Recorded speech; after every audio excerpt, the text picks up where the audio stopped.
pe na bandeko nyonso bazozela lolaka la mwasi lelo pe na ba oyo bazwi libaku ya kolanda yango lelo na lolaka la mwasi ya lelo bongo tokoloba makambo o etali la reine Elisabeth ndakisa pona Europe e bongo biso na Afrique. Na kati émission oyo na zanga mokote na yambi bongo Mama Denise Oyazali cadre ya MLC. Mama Denise mbote mingi pe boye bolamu na kati ya lolaka la mwasi. Mbote na yo mingi Mama de yo esengo mingi ya ko ya lisusu na plateau na yo ko partager l'information. Mbote mingi na ba téléspectateurs pe téléspectatrices o balanda kabiso na njela émission oyo. Mbote pe na ba oyo nyonso balingaka ngai Mama Denise. Na hier encore pour une fois devant Maman Adelo. Merci nakanisi bomoni invité na biso ya lelo Mama Denise Yambote tokoba na makambo susu boni santé ya MLC. Santé ya MLC za malamu mingi. Eza malamu mingi pourquoi parce que nous sommes un grand parti implanté sur toute l'étendue du territoire, nous sommes représentés sur toutes les 26 provinces. Émission Zania na Lingala. Tozali malamu, tozali toujours na terrain. Toza ko préparer d'autant plus que tobi élection en 2023. C'est déjà demain de Balobaka MLC en front. Donc toza ko affronter toza la calendrier au wapi seigneur ko pesa biso pour que toi affronter l'élection. Donc biso tozali prêt pour toza na terrain. Merci Mama Denise. Ebongo mikolo yo tomoni na kati ya Babilili président Jean-Pierre Bemba auti ko sala ba tourner na Grand Équateur. Sikoyo tokomi komona pe na Kinshasa tokoki ko retenir nini na ba tourner wana nyonso. Bon, ba tourner président a sali na Grand Équateur, sali pérément na sens ya pour redynamiser ba parti na ye surtout ya Équateur ezali mingi pona ko remercier ba compatriotes na ye boye bibino moko histoire ya mboka oyo zaka ko bomba te président Bemba zalaki pendant 10 ans na kati ya CPI oyo wapi banguna ba dongolo miso balingaki mwana mboka za la liberté balingaki ba mettre à l'écart pour que bango ba régner librement asali mibu asaki na CPI. Tant que komona ki azaki na mbeba mokote ezaki qu'il était question ba libérer moi na mboka Bemba. Tant ba libérer 10 ans plus tard donc on a 11 ans ça une absence na mboka na ye. Asaki d'abord inana pe inane ba ko arrêter na kati ya mboka ya Belgique pe ki ko kede CPI asali 10 ans. Kozonga na ye c'est tout à fait normal en tant que fils du pays ayeba na ko remercier bandeko ya ye. Ndo moni abandaki en Équateur, akei Équateur na mboka moko banene na sud ubangi, akei na nord ubangi, akei na Mongala, akei na Équateur, bisika bon somo na mboka za kokende. Je crois eloko liboso avant le bazo senga d'abord merci na bandeko na ye. Après remerciement, azako vérifier si réellement parti na ye est toujours en place. Et curieusement le président Bemba daki étonné, il y a comment que oui le MLC est vraiment organisé et implanté na bamboka o wapi ya outi. Ya Kinshasa on sala pas trop de commentaires parce que ezali mosala o mona mboka o seza na to benga travail technique je me réserve parce qu'on nous a pas autorisé de parler de faire un commentaire autour de ça pour na Kinshasa je me réserve mais pour na ba province mususu je crois boyoko kalamingi teti to comme fin ya octobre président de Congo central après Congo central a kokende pe bandundu pe après bandundu okende pe bamboka mususu o nyonso wapi yaza na maboko ya kokota pe ya kosona bandeko na tuka ko sala ngo azali déterminé pour ka sala tourner na Congo mobimba. Voilà pourquoi on a dit que biso MLC toujours souterrain et pe tozali prêt ya ko affronter ma économie o wapi za ko na 2023. Merci Mama Denise, mais na kati ya MLC bino boza na bâton ya commandement ya Lug ya basinyonso ya MLC depuis bozui bâton en commandement wana et là on ni bosu bosali na kati ya MLC. Oui, c'est vrai ce que na bina sala bilan to sena no inanité tozaki attends na 3 mois ko sali kam. Oui, tozaki nommé la mois de février, pratiquement. Mais déjà, la première activité, tout ça qui a mené dans le mois de mars. Tout ça qui est une grande matinée en rapport avec la Journée internationale de la femme. on a célébré le 8, même si tout ça là quand on les 19. Pourquoi tout ça quand les 19? Parce que avant, pendant le début, il y a moi, tout ça qui n'a pas tourné à niveau terrain. Après les 19, de concentrer l'activité dans son niveau national. Et c'était vraiment une réussite. Après mois d'avril, tout ça là qui formation mon l'intention à maman Nabiso, au yoba gérer Ligue des femmes, dans différentes fédérations, comme vous le savez, tout ça a 10 fédérations à Ville Kinshasa. Et chaque fédération est gérée par une présente à Ligue, na comité na 21 personnes, pardon. Alors, tout ça qui na formation à Bango, par rapport à comment gérer, comment pour implanter partout à niveau à terrain. Là, c'était au mois d'avril. Au mois de juillet, il y a une grande activité encore par rapport à la journée internationale de la femme africaine. Nous célébrons chaque le 31 juillet, il y a chaque année. Comme le 31 est tombé qui cette fois-ci dimanche, nous sommes samedi. Au Wapitotel, c'est que ma maman qui au délai à journée le 8 mars et il s'est rappelé journée le 31 juillet. Où ils allaient journée consacrée à la femme africaine. Beaucoup d'avantages et belés à l'endroit de la femme africaine. Où ils ont sous l'initiative de Madame Awa à créer que l'Okuana justement quand on a intérêt à la femme africaine. Moi c'est Sengela Kaye droit naïe. Moi c'est Sengela Kaye Besika naïe zaliwap dans la société. Moi c'est Sengela Besika naïe. Donc ton objet qui va maman la biso ming ba yeba même pas journal le 31 mais total ça qui bango. Après journal le 31 et ben à cause de avion maman de opona kende sous du bangi. Et si qu'on voit puis basé qui biso mingi bango salani. Donc, si Dubangi, en principe, il faut procéder à une installation à président de la Ligue des femmes. Mais qui, malheureusement, président de la Ligue des femmes à Sidoubangi, avec qui Kokoufa 3 jours avant une journée le 31 juillet. Maman Marie-Jeanne Walenga, une femme très brave et dynamique, avec qui Kotika subitement. Alors, il fallait que assister à nos obsèques. Malheureusement, jour tout ça l'activité na biso jour bakundaki maman wana. Alors, Tolinga qui to marqué présence dans la Ligue des femmes et surtout que bien déjà réservé pour to que installé to que qui compatir na famille après ko compatir na famille to que ko tele siko wa pipe maman va déposer qui nzoto na ye après to ça qui va séance à travail na ba molandio à maman Jeanne Atikala qui comme adjointe na ye maman Sarah to ça qui séance de travail na ba maman nyonso ya Gemena ba charger à Ligue des femmes na ba différentes communes ba yaki to ça qui peut musa na biso.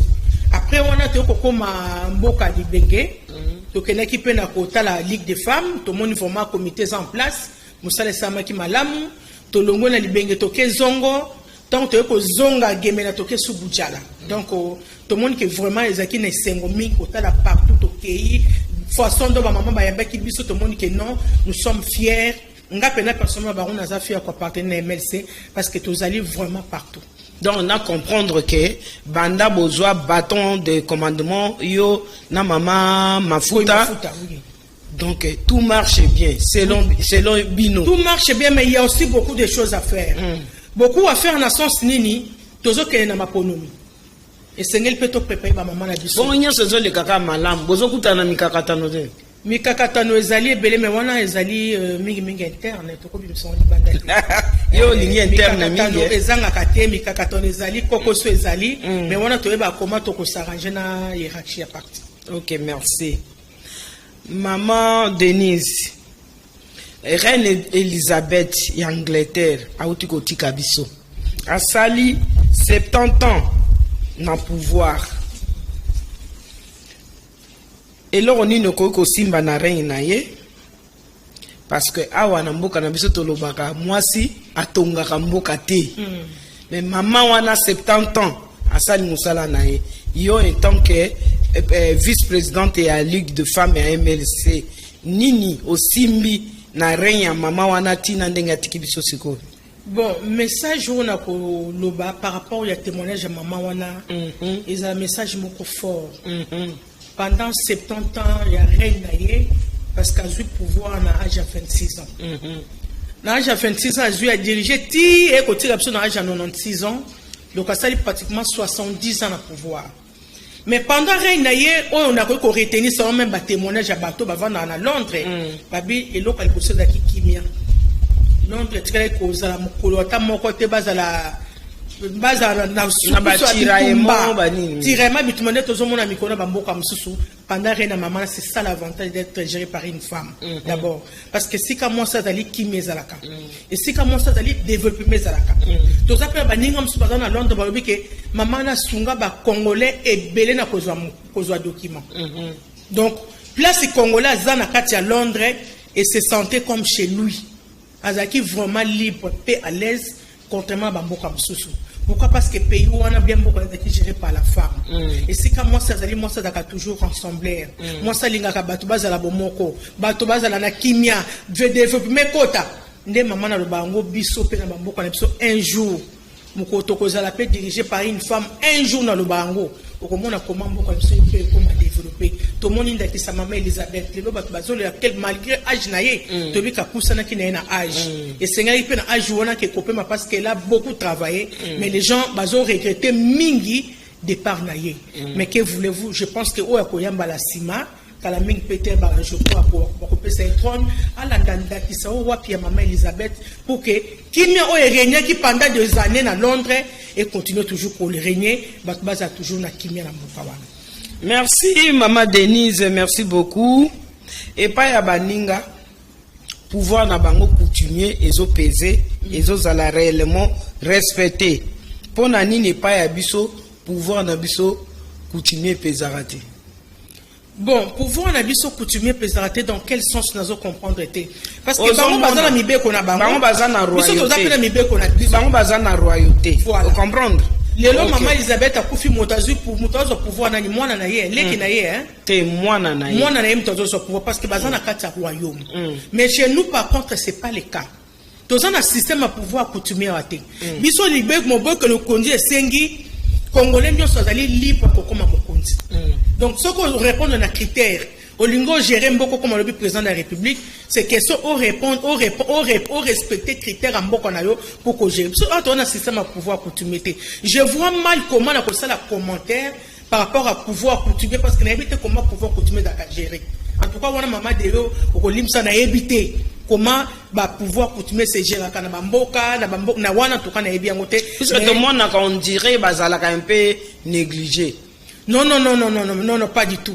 Non, tu l'as récemment le chef de l'État au yamba chef coutumier moko ya monene wa le asengi na ye ameka kosunga population ya Maindombe pour que kimia kota parce que conflit entre peuple ya kana na ba kota kimia donc ba considérer pourquoi baza toujours considéré.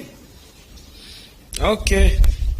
Na est ya mboka na biso bitumba ezo silate depuis 25 ans. Basi bazo continuer ko souffrir. Nini ozo kanisa pona yango. Mama de yoli kambo wana puisque na kati ya bitumba basi nde mamona pasi. Basi na bana lo ba mingi. Bazo mona pasi. Eza basi na bana lelo bazo continuer komona kaka pasi. Komona pasi oui wana engana lo bango za toujours c'est la haute politique hein. Parce que tobito landa na mozindo ali kambo et loko ba wela na est kuna je crois yo nanga to yebisa la richesse du pays. Ba o bazo ko luka ba bumisaka biso ba congolais ezaka mingi ba étranger. To yebi yango bien. C'est le Rwanda et l'Ouganda. Mingi Rwanda o alingaka ko convoiter, ko envier richesse na biso alingaka chaque fois toujours abunza biso pour que yé attirer profit na richesse ya mboka na biso na est. Mais tant que tout le monde a katia bitumba na mama deo, il y a des images atroces batine de la kabiso, ba décapité muta. Au monde a ba mutilation. En tout cas moi ça me fait mal. Comment on a bien qu'on a pour persister, ils ont pour aussi la malgré ba état de siège. Ba ça l'état de siège, il fallait normalement bien qu'on ait prendre fin. Mais bilo comme ça ba la télévision te maman nazali moi c'est ko limbi sangai. Mais surtout bito ko ta mozindo ko koma ba problème. Tout ça makala ba konza boka. Mais qu'on mettre fin à la guerre à Est.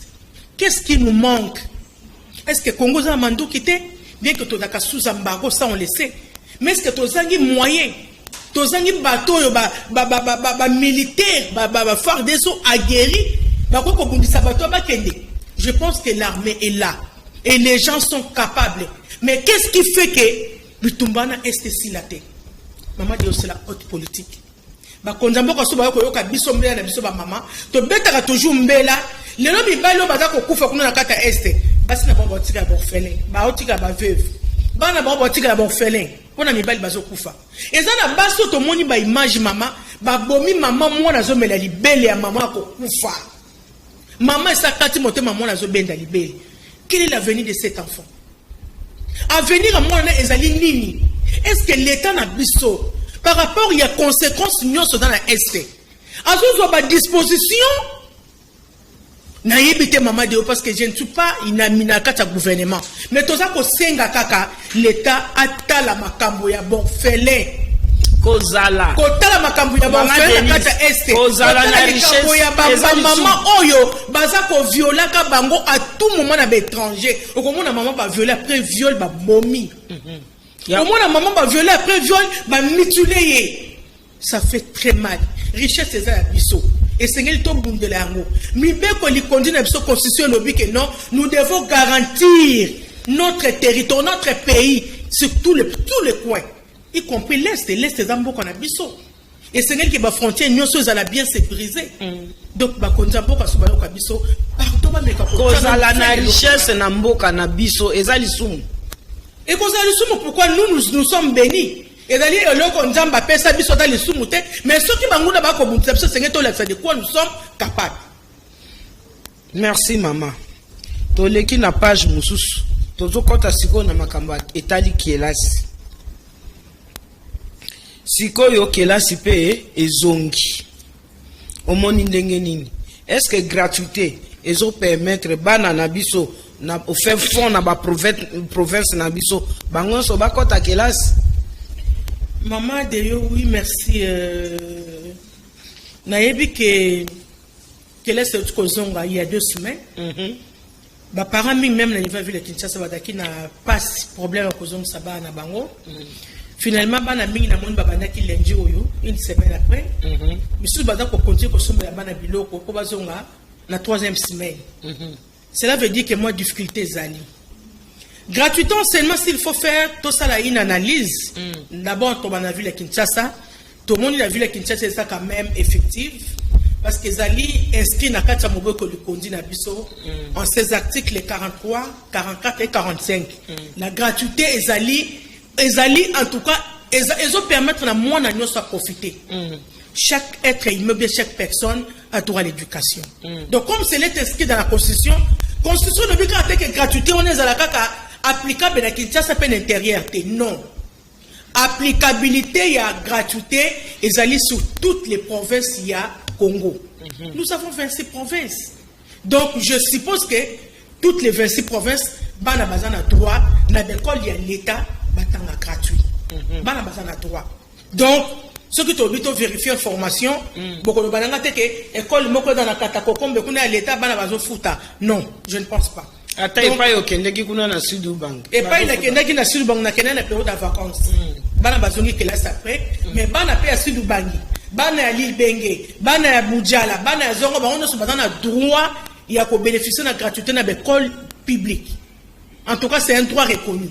Na bana nyonso selon notre constitution. Donc le bakenes que n'intérêt bana ba otanga te bana bazotanga au fait de l'école ya l'état à moins que parents yemoko aboya pour la qualité de l'enseignement, moi, on n'a qu'une école privée. Parce que quand mes parents me sont balinga, pe pas na bonne école à l'état. Pourquoi?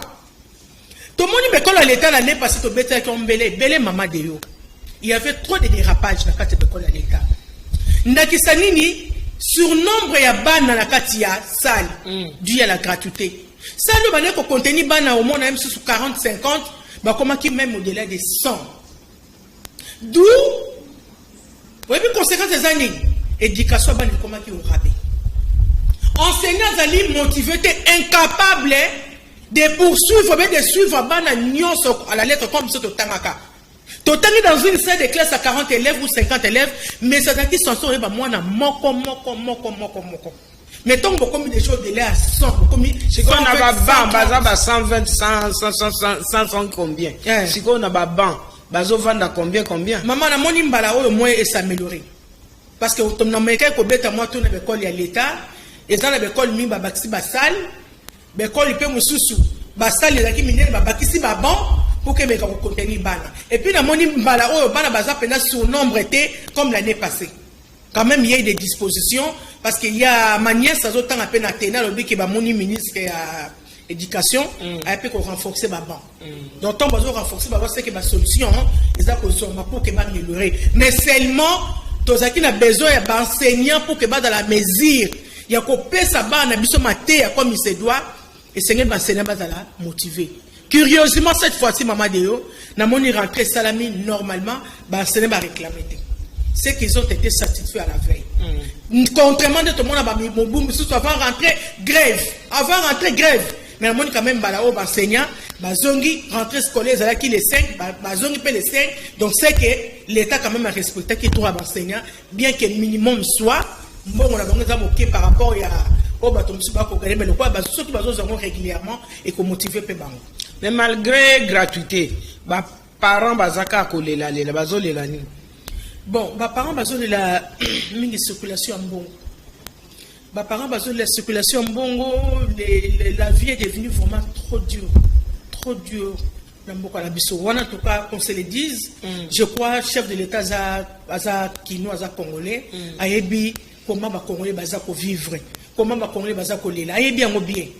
Donc, le mieux à faire, tout le monde, maman, de chaque fois.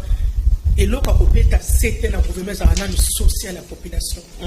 Quand les social est résolu, bilo comme ça ça facile et après. Mais d'abord quand il va social, mon tour dans la bana mitano, atta côté bana gratuité maman. Mais quand c'est moi n'a aucun gratuité moi que makolo, moi les seigneurs personne me les cahier.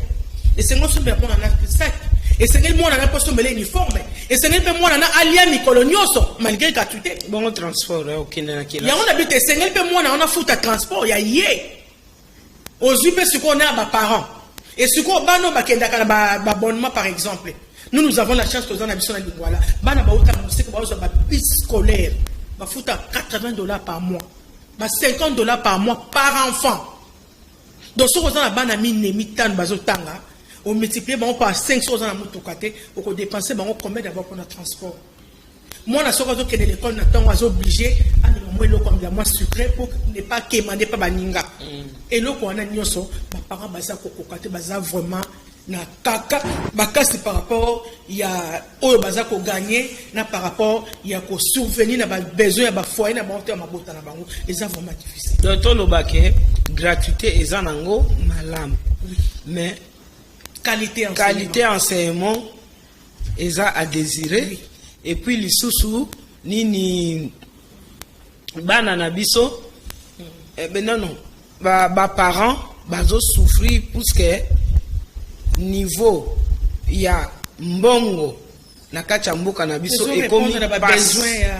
ekomi pasi yango ba parents bazo lela tolo ba bongo. OK merci. Toleki sikoyo na nomination à ba mandataire na kati ya comité de gestion de l'entreprise publique.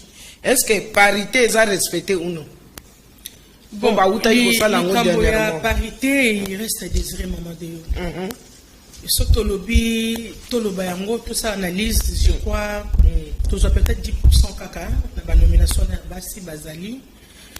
Tous au monde même na niveau ya ba gouverneur ba uti en place tout à l'heure, ba gouverneur, so tali composition ba gouvernement na bango à peine 10% il y a des femmes, surtout 10%, donc une femme sur 10, donc 10% des femmes, dans presque toutes les provinces. Mais toza ko loba toujours c'était. Ngana zali na kati association comme na ordina fek dynamique des femmes candidates. Donc femmes candidates ningo loba nini, tozali prête na ba tous les postes décisionnels. C'est ça l'objectif, il y a association d'Abisso, les acquis créés dans une femme après l'élection, va regrouper toutes les femmes politiques qui candidatent aux élections. D'être dans un cadre d'association. Mais en principe, tu as tous à la pépinière au gouvernement les gars poser. Mais malheureusement, tous à ça va plaidoyer, différents plaidoyers, tous à ko maman deo, tous à ko beta toujours c'était sous les respects article 14. C'est inscrit bien à Katia Mobeko Likondi que va respecter l'équilibre entre l'homme et la femme, l'article 14 de la Constitution. Mais qui malheureusement, au fur et à mesure que tu as avancé, mais tout le monde a changement et zali kakate. ba conducteur ba oyo ba poser ba question basi yango bazali wapi mais basi yango bazala kana bango basi bazali basi tozali mais basi yango bazala kana bango est-ce que basi bazo sala makasi maman de est-ce que mibali baleki basala makasi par rapport à basi ngape na zongi solo motuna mibali o baleki ba mandataire kasi on a tuni pe yo maman mibali o baleki ba mandataire basala makasi par rapport à basi non na roloba wana non. Le pouvoir reste au président des partis politiques. Et si vous avez une proposition, bangonde ba kondia ba parti politique, bazoni nga ko promouvoir ba femme té. Ba ko mona ba kara ba femme mo ba ko promouvoir. Mingo ko mona soko landa ba nomination ba na bango. Mingo ko mona soko landa ba nomination am susu basi na bango. O ko landa na nomination soko landa nomination moi si moi bimiona am susu copine ya mokonzi ya parti politique. Je ne généralise pas, dans une généralité, mais la plupart des cas. Donc, ce qui fait que, basant la confiance, malgré nos compétences. Confiance, les alités. Parce que s'il y avait la confiance, au côté de l'appartenance, il y a moi, si on a été. Appartenance, il y a ce qui est géopolitique, au côté de la compétence, il y a moi, si on a. Les chefs de l'État, je pense qu'il n'y a pas de bête à soucier ma campagne. Parce que ce qu'on a bête qui s'est tenu à ça qui n'a gouvernement la fois passée. Mais cette fois-ci, ma maman est délai. Parce que le gouvernement est comme déjà dans 27%. Et je pense que cette fois-ci, nous voyons comment les femmes travaillent par rapport aux hommes. Je pense que cette fois-ci, le pourcentage de base est comme matin. Mais souvent, on a plus de pourcentage de base et maintenant, on a gouvernement. Mais malheureusement, dans la nomination d'entreprise, tout le monde est toujours entre 10 à 12%. Mais pour l'entreprise, où est Tikali, mon konzamboka soit quoi biso, au tenir compte de la représentativité à ma femme. Donc, c'est une parité. Surtout, c'est une parité, donc, on bête à 7 article 914. Mais le cas, vous avez dit, ma biso non, ma maman, donc, c'est une représentativité. Pour l'entreprise, éthiquement, et c'est tout le monde appelle ma maman, dans ma grande entreprise, le quoi la régie des eaux, le quoi la SNEC, le quoi la société peut me soutenir. Ma maman peut pas en avoir premier plan. Mais tout le monde a premier plan, le quoi la DG, et ça, cannibale. Ma maman, c'est la peine DGA. À peine DGA. À peine même sur mon administrateur. Mais par rapport à notre clair comité de gestion, ils ont toujours occupé la mibali. Donc, il y a un constitution peut toujours frais à basi, na kati ya moko na biso. Maman Denise, où tu koloba siko que ils ont un président un parti politique mususu soki angati ya moto na place akozwa mwasi na ye mwana na ye nièce na ye copine na ye est-ce que ba président ya parti politique wana bayaka pona ko servir mboka na biso ou bien bayaka pona ko enrichir famille na bango ngai na kopesa ba président parti politique wana torte na ko condamner bango te na ko condamner plutôt exécutif ya mboka pona nini parce que tant bozo senga ba proposition et senga ba landela qu'est-ce que ba landela kango est-ce qu'il y a un service où landela ka que non na tel parti politique parce que ça les kaba quota non ça c'est clair entreprise publique dans le cambo ya quota est-ce que quota à parti songolo moi so ba pesi biso appartenance des alinini est-ce qu'on prend le temps pour vérifier en haut je ne pense pas parce que ceux qui va vérifier en haut réellement mais to comme ba dérapage ôté tozo ka mikolo parti moko songolo a présenté moi na comité DG moko nda parti mo bona otanga komote na télévision mami yebi na kata parti politique quand na yebi ba ningo na yebi na bango baza na kata patona comme ba cadre. Mais moi, est-ce que moi, on a proposé à commander DG, à la compétence wana? Oui, et pas voir la compétence, mais il y a aussi d'autres femmes. Il y a aussi, n'a pas moment à féliciter le président Jean-Pierre Bemba, parce que quand on a marabatou, il y a toute ma famille, ma famille est à la qualité. Azota la compétence à moto, moko na moko. Maman, oya koki na place boutique na proposé. Maman, koki na place boutique. Ma kampo ta famille est à la qualité. Mais comment on a eu un président qui a proposé moi, alors que moi je connais des grandes dames na kata partout. Na toyebani maman. Moi de dans ma politique toyebani. Telle dans la partie, telle dans la partie. Je connais des dames qui défendent même les partis. Donc on a différents ateliers, on a différentes conférences, on a kabopele telle ba femme. Basi ya parti wana bayaka. Parce qu'on proposer mon bébé déjà te faut kaka moi na ye. Voilà ce qui tue les pays, c'est ça.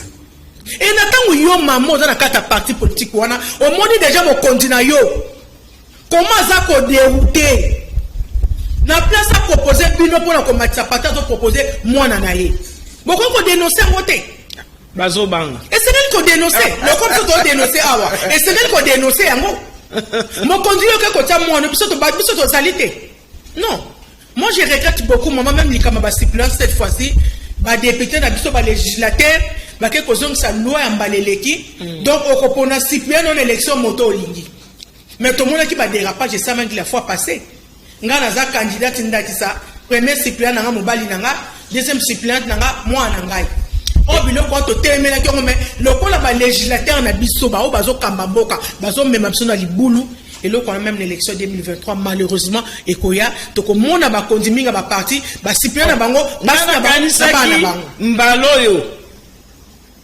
Moi c'est à Rosalate, suppléant. Non. Bana ba Rosalate, donc mbalo peut continuer à même rythme. Cette proposition a été rejetée en bloc. Ba boya on a ba député. Ba lingi système ya mobile député, maman suppléante a bien qu'on remplacer. Mais moi, n'a kuna député provincial. Kingambi, papa, t'as commis député, papa, t'as commis député, à quel sénateur? T'as commis sénateur à siège. Moi, n'a pas balai remplacer. À quelle entreprise? Donc, c'est le royaume famille n'a pas comme député. Tout le monde est d'accord.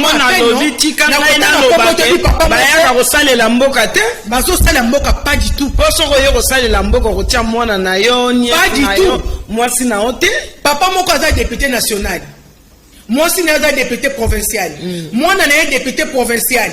Moi, n'a pas ministre. Ni bota moko 5 personnes. 5.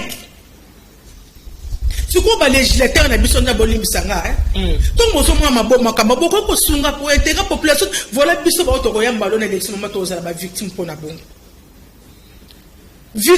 bongo méfiance et koti makasi na kati ya ba candidat au pays ya population parce que nous sommes la population zolanda asa ko mona la population n'est pas dupe alanda ka la lettre tout ce qui se passe biso ba to za ba candidat le mama boni to ko lo ba liboso ya électeur wana. Donc, bango bazumi sur les belés, bino ba obane l'autre côté. Parce que l'élection comme il kamako somba conscience à monter comme il kamambongo. Bango déjà libota mo ba 5 députés, ba 6 députés. Bon yo na libota no député na azate. To ko ça face na batuana. Mboke zo ke na ko kufa to mboke zo ke na ko bika. To mboke ke ko kufa mboke ko kufa na mutu ya président de la République. Na yo pozo contribuer à la destruction mboka. Yo législateur zo contribuer à ko bomba mboka na biso. Et ça quand le président de la République était que non, ayem tabomi mboka non.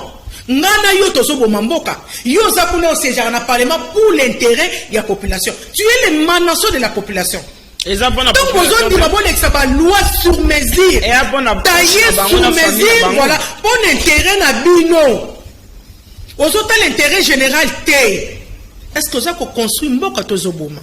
Tout ça ko bomamboka mama de ezali pasi pona biso siko pona pasi pona makambwana esala makate to sala nini maman en principe pour ça la biso d'aller vers conscience et vers conscience ezali ko loba lokola na mboko na biso to zaka dépendante c'est ça de mabe yango wana to za dépendante ce qui na longoli na fongoli munoko na ngabo omona na la partie ba longoli nga partie songolo okomona sona lobi boye mokonjo na biso ko sala bo donc surtout la femme a toujours eu peur. Moi ça bangaka toujours ya koloba pe ya ko dénoncer pe balobaka loko nga nazaka na franc parler na nga ndo mona ngabo nazaka na franc parler na nga lo franc parler na nga e bank sa ba kebele on son nous na franc parler fingi motote ko bela moto vérité ndo fingi non peut-être vérité na nga na lobby pona sunga pe yo pour que lobby soko tamboki na mbeba o eba la pe na ko corriger mais mingi balinga ba lobela bango vérité mingi balinga raté mais bino na MLC comme bozana bâton en commandement bozo laksa ba mama wana que baeba ko dénoncer biso en tout cas jusque là tous un problème il y a makasi na kata parti na biso d'autant plus que nene biso mon condamnation linga kutu kwa associer mamba politique na famille na été yekuta linga bloc wana te ce ko tali na nomination bimi récemment tous na ba mama mi balé ba bimi mama te mama moko maman ko mafuta titulaire nanga abimi comme administrateur na musée national ils appellent na bato mususu lokola ndakisa papa edi ye azali président fédéral ya Funa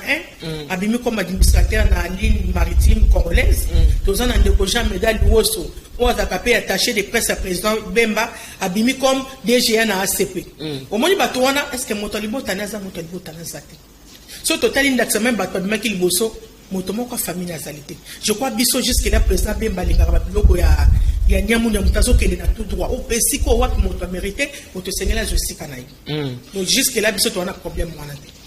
Merci maman. Émission e bandi ko koma na suka liloba nini oza nango par rapport à ndenge to bandaki to lobai makambo ya reine na ndakisa na ye na kati ya mboka na biso na Afrique. Ndakisa ya mama reine na kati ya Afrique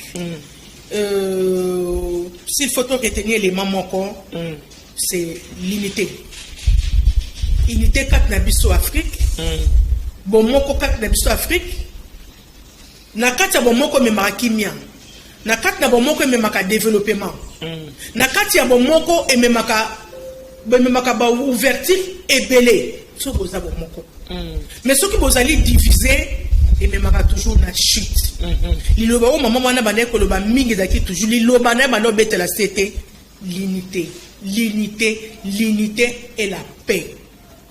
Je pense que pour nous les Africains et c'est to joie liloba maman na to mettre en pratique pour que to tika ko yinana to tika ko convoiter ba richesse ba mboka baninga pour que to tika ko yokela baninga likunya nazali voisin na yo za mboka Rwanda nga za Congo et c'est que to vivre en harmonie.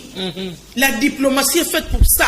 Bino kuna bwana besoin loko ya service koto bosengi biso. Nous on a besoin de service na mboka ngola to sengi. Congo peut a besoin de service c'est pas besoin to sengi. C'est comme ça qu'on devait travailler dans l'unité et dans la paix. Mais comme on est divisé, voilà ngolo ni zo me la biso ba guerre. Donc kimia la président azo kamba Union africaine na minute oyo azwa maloba maman reine Elisabeth ameka ko tangwa en pratique pour que ba guerre si na kati ya Afrique to nous tous abomoko pour que Afrique est développée. Afrique se développe pourquoi à cause il y a ba trouble na ba guerre na ba division. Mais ceux qui na ba division, ceux qui les division égalité convoiter sa bino richesse sa égalité unité ezali je crois nous allons plus développer. Tout ça qu'on développe à cause de la division dans Afrique. Merci beaucoup maman Denise pour la invitation na biso lisusu lelo. To yebisa kibino ke na ebandeli maman la reine Elisabeth azali bongo ndakisa po na biso na Afrique. Balobaka ke mwasi atongaka mboka te mais atonga mboka. Pona nini atia kimia atia bolingo atia esengo na kati na mboka na ye soki biso en Afrique tokozwa pe ba mama oyo bakotia pe esengo na kati ya Afrique ekozala malamu mingi soki bolandaki biso lelo na oyo nyonso bolandi lelo ezalaki bongo Freddy Takidi na Giputu boto basalaki ke bolanda biso na bilili ndenge bolandi biso lelo tobosani pe Pati Sumbute ngana benga bango les enfants terribles la Canal King télévision basala ke bolanda biso na bilili ba mama porte ya lolaka la mwasi eza nango polele toboyi mutu moko te ozala o politique ozala o ya bilanga ozala o molakisi ozala nani otongaka tout ça porte ya Canal King eza nango polele obengi biso na numéro na biso tokoyamba yo pe koleka na ba émission na biso po émission oyo yango nde ezosala ke etombola ba mama likolo. Merci mingi nde tokutani na bino vendredi prochain à 17h et le laka la mwasi ezali pona bino. Merci.